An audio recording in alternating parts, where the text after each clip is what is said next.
Dear students, welcome to the video lecture of Mathematics class 9th chapter number 3 and chapter name is Exponent। आज हम इस exponent chapter के part number 3 देखेंगे जिसमें कि हम एक्सरसाइज के आगे के क्वेश्चंस को सॉल्व करेंगे। ठीक है, तो आज का जो हमारा एक्सरसाइज है 3.1 जो कि पेज नंबर 73 में आपको बुक में मिल जाएंगे। ठीक है, तो इसका हम क्वेश्चन नंबर 4 देखेंगे जिसका हमने फर्स्ट क्वेश्चन इसके पहले वाले वीडियो में देख चुके हैं। तो आज हम सेकेंड क्वेश्चन देखेंगे। क्वेश्चन क्या है?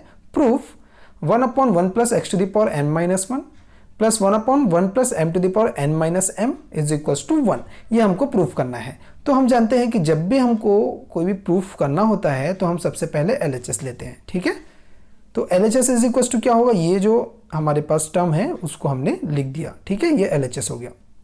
अब इसमें देखिए इसको सॉल्व कैसे करेंगे। अब यहाँ पर एक फॉर्मूला लगाना है हमको, a to the power m upon a to the power n is equals to a to the power m minus n। ये क्यों लगेगा? देखिए ये वाला जो पार्ट आपको दिख रहा है x to the power m minus n, ठीक है, ये कुछ इस तरह का आपको पार्ट दिख रहा है इसमें। ठीक है, कुछ इस तरह का। तो हम क्या करेंगे, इस फॉर्म से इस फॉर्म में हम इसको कन्वर्ट करेंगे, यानी कि x to the power m minus n दिया हुआ है और इस फॉर्म से इसको हम इस फॉर्म में कन्वर्ट करेंगे। ठीक है, क्योंकि अगर इसकी वैल्यू हम ये रख सकते हैं तो इसकी वैल्यू हम ये भी रख सकते हैं। ठीक है, तो सेम वही करना है, दोनों चीज़ों में हमको वही अप्लाई करना है। 1/1 प्लस क्या हो जाएगा? देखो a to the power m minus n अगर है तो ये क्या हो जाता है? a to the power m upon a to the power n। तो सेम एज इसमें अगर अप्लाई करें तो क्या होगा? x to the power m upon x to the power n। ठीक है, सेम एज प्लस 1/1 प्लस इसमें अप्लाई करेंगे तो n सबसे पहले है तो x to the power n और m बाद में इसलिए upon x to the power m। Clear? अब इसको हम सॉल्व करेंगे इसका एलसीएम लेके। ठीक है, तो कैसे सॉल्व होगा? देखिए x to the power n यहाँ क्या लिखा हुआ है, ये इसको हम कैसे सॉल्व कर सकते हैं? इसका हम जैसे एलसीएम लेंगे यहाँ पर आपको कोई भी नंबर अभी नहीं दिख रहे हैं तो इसमें हम क्या कर सकते हैं, इसके अपॉन में कुछ नहीं, यानी कि हम इसके अपॉन में 1 लिख सकते हैं, इसके अपॉन में भी 1 लिख सकते हैं। ठीक है, तो एलसीएम हम कैसे निकालते हैं इसमें? ठीक है, इसको सॉल्व कैसे करते हैं? सॉल्व कैसे होता है, इन दोनों का डिनोमिनेटर का एक दूसरे से मल्टीप्लाई होगा, ये इन दोनों डिनोमिनेटर का मल्टीप्लाई होगा और इस x to the power n का इधर मल्टीप्लाई होगा और ये 1 का मल्टीप्लाई जो है ये x to the power m के साथ होगा। ठीक है, सेम एस इसमें भी मल्टीप्लाई होगा, क्रॉस इधर मल्टीप्लाई होगा और इसका इधर मल्टीप्लाई होगा। ठीक है, और इन दोनों का मल्टीप्लाई होगा नीचे। ठीक है, तो जब नीचे मल्टीप्लाई करेंगे 1 के साथ तो ये x to the power n ही रहेगा। ठीक है, तो आगे देखते हैं इसमें। यहाँ देखिए नीचे जब मल्टीप्लाई किए तो x to the power n ही है और फिर क्रॉस मल्टीप्लाई करने पर इनका जब क्रॉस मल्टीप्लाई करेंगे इसका मल्टीप्लाई 1 के साथ तो हमको क्या मिलेगा? x to the power n मिलेगा। ठीक है, उसके बाद फिर यहाँ पर क्या है आपका 1 होगा, नीचे कुछ नहीं मीन्स 1 है तो 1 का multiply x to the power m से होगा तो कितना होगा? x to the power m मिलेगा। ठीक है, सेम एज इसमें भी हमको मल्टीप्लाई करना है। ठीक है, सेम जैसे इसमें किए हैं उसमें क्या होगा आपका x to the power m इसके अपॉन में आएगा। ठीक है, अब देखिए 1 into, अब ये जो पोर्शन आपको दिख रहा है ना, ये जो पोर्शन आपको दिख रहा है नीचे, उसमें आप क्या करेंगे? देखिए यहाँ पर, ठीक है, इसमें हम इसको मल्टीप्लाई में जब चेंज करेंगे, ये जो डिवाइड का साइन है इसको हम मल्टीप्लाई में चेंज करें। जब भी मल्टीप्लाई में चेंज करेंगे तो इसका डिनोमिनेटर जो है वो ऊपर चले जाएगा, न्यूमरेटर नीचे आ जाएगा। ठीक है, तो ये जो है ऊपर चले गया तो x to the power n और ये नीचे आ गया, मतलब इसके नीचे लिख दिया हमने x to the power n plus x to the power m। Plus इसमें भी सेम वही करेंगे, 1 into यहाँ हो जाएगा, ये ऊपर चले जाएगा x to the power m और ये नीचे आ जाएगा x to the power m plus x to the power n। ठीक है, अब इसके 1 से जब मल्टीप्लाई करेंगे तो किसी भी नंबर का 1 से मल्टीप्लाई होता है वो एज इट इज रहता है, तो हमने पूरा का पूरा एज इट इज इसको वैसे ही लिख दिया। देखो इसमें भी हमने पूरा का पूरा 1 से मल्टीप्लाई होकर वैसे ही हमने लिख दिया। ठीक है, अब देखेंगे दोनों का डिनोमिनेटर जो है, इन डिनोमिनेटर को इसको और इसको आप देखिए दोनों का डिनोमिनेटर सेम है, बस ऑर्डर चेंज है। इसमें n पावर n वाला पहले है, इसमें पावर n वाला बाद में है, इसमें m बाद में, इसमें m पहले है, यानी कि इसमें ऑर्डर्स बस चेंज है, यानी कि दोनों टर्म जो है सेम है। अब जब दोनों टर्म सेम होता है, जब डिनोमिनेटर सेम होता है तो जब भी हम इसको सॉल्व करते हैं तो इसको हम डिनोमिनेटर में एक बार लिखते हैं और ऊपर जो भी रहता है वो दोनों प्लस हो जाता है, यानी कि x to the power n plus x to the power m। तो हमने x to the power n plus x to the power m यहाँ पर लिख लिया। ठीक है, अब ये दोनों क्या होगा? देखो दोनों सेम टर्म है तो ये और ये दोनों क्या हो जाएगा? कैंसिल आउट हो जाएगा। अब ये दोनों कैंसिल आउट हो गया तो हमारे पास क्या बचा? सिर्फ 1 बचा और हमारी जो LHS जो था, RHS जो था उसमें 1 दिया हुआ है वैल्यू, तो ये जो है LHS जो है, LHS जो 1 आया वो RHS के इक्वल आ गया, यानी कि जो है ये हमारा प्रूफ हो जाएगा। क्लियर? ठीक है। अब नेक्स्ट देखते हैं हम question number 5, right the following numbers in the standard form. अब ये जो फॉर्म है इसे हमें स्टैंडर्ड फॉर्म में कन्वर्ट करना है। कैसे कन्वर्ट करेंगे स्टैंडर्ड फॉर्म में? देखिए कैसे कन्वर्ट करते हैं। सॉल्यूशन, यहाँ पर डेसिमल के बाद कितने डिजिट्स हैं?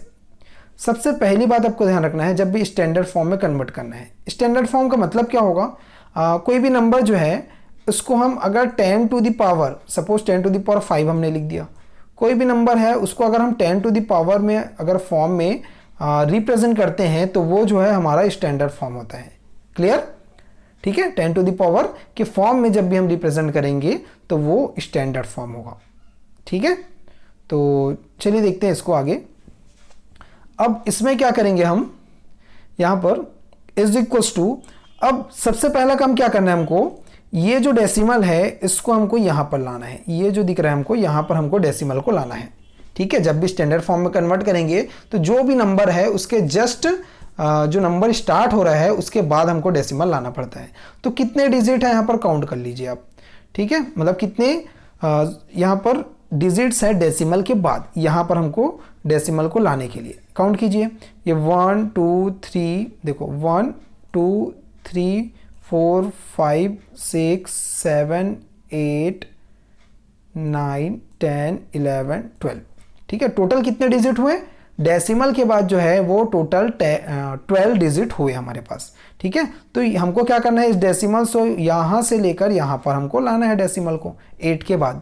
ठीक है, तो हमने इसको क्या लिख दिया, देखो 8.52 डेसिमल यहाँ पर आ गया। अब हमने क्या किया, नीचे जो है कितने डिजिट्स आए, 12 डिजिट्स। ठीक है, तो हमने लिखा 10 टू द पावर 12। ठीक है, अपॉन में क्या लिख दिया, 10 टू द पावर 12। तो हमने ऐसा क्यों लिखा इसको, इसी फॉर्म में क्यों लिखा? देखिए, क्योंकि जब भी कोई नंबर है अगर हमारे पास, उसमें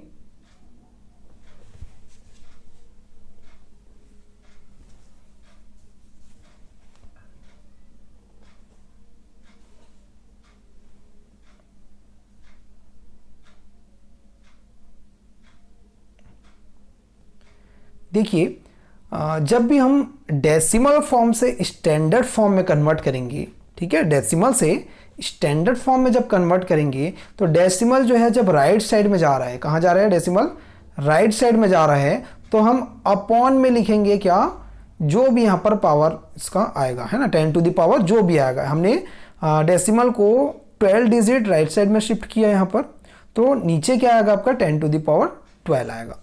क्लियर? किसमें, जब स्टैंडर्ड फॉर्म में कन्वर्ट करेंगे तब, ये आप याद रखेंगे। क्लियर? तो हमने क्या लिख दिया यहाँ पर, देखो 8.52 अपॉन 10 टू द पावर 12।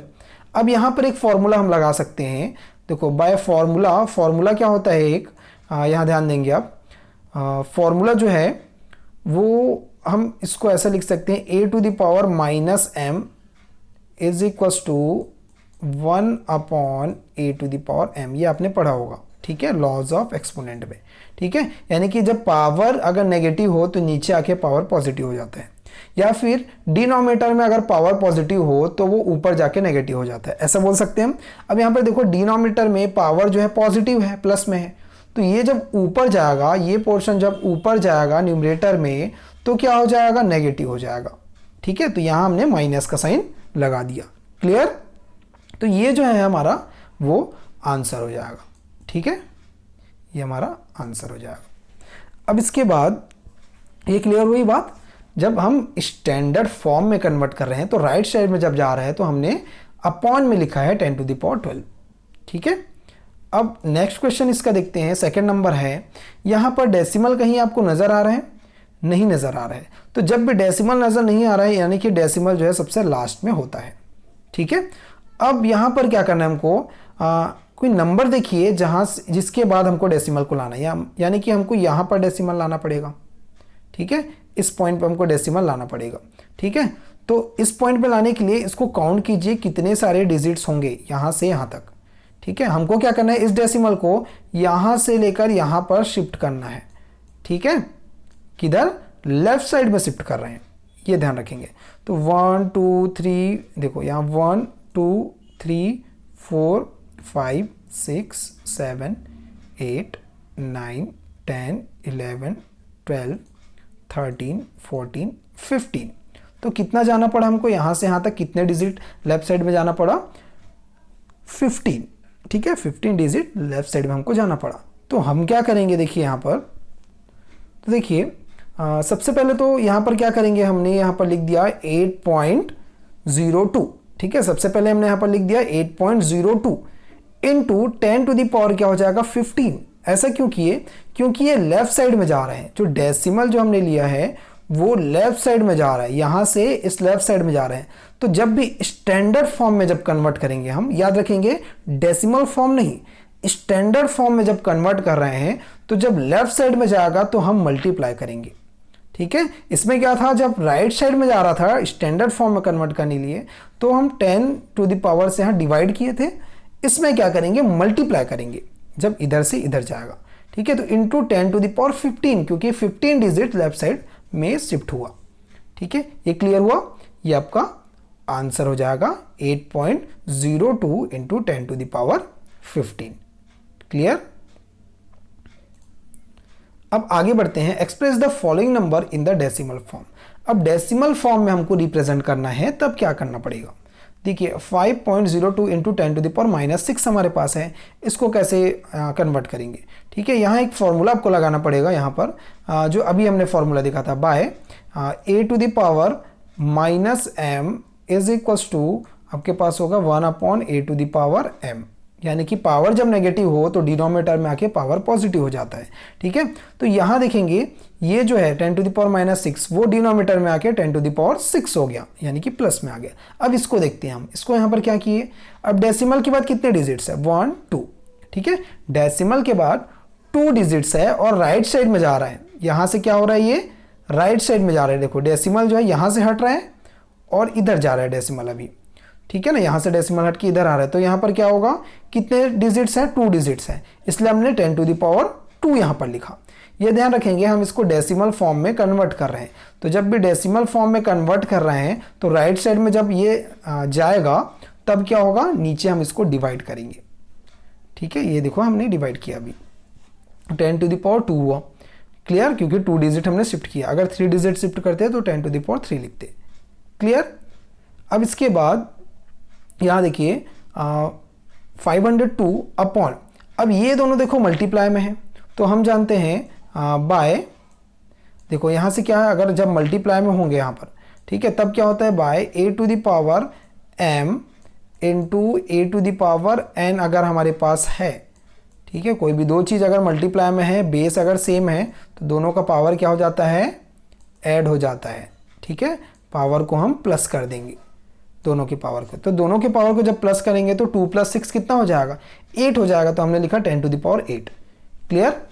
अब देखिए यहाँ से क्या हो रहा है, अब इस फॉर्म से, स्टैंडर्ड फॉर्म से हम डेसिमल फॉर्म में कन्वर्ट कर रहे हैं। ठीक है, स्टैंडर्ड से डेसिमल में कन्वर्ट कर रहे हैं, तो स्टैंडर्ड से जब भी डेसिमल में कन्वर्ट करेंगे तो ये 10 टू द पावर 8 से डिवाइड हो रहा है, इसलिए डेसिमल जो है वो लेफ्ट साइड में शिफ्ट होगा। ठीक है, डेसिमल जो है वो क्या होगा, आपका लेफ्ट साइड में शिफ्ट होगा। ठीक है, लेफ्ट साइड में आपका डेसिमल शिफ्ट होगा जब ये 10 से डिवाइड हो रहा है।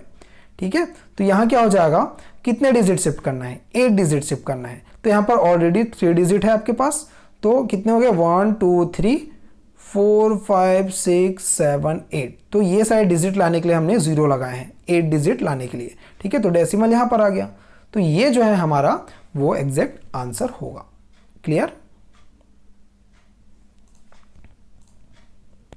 कुछ क्वेश्चंस यहाँ पर एक्सरसाइज 3.1 का पेज नंबर 74 में, ठीक है, आपको बुक में मिल जाएंगे।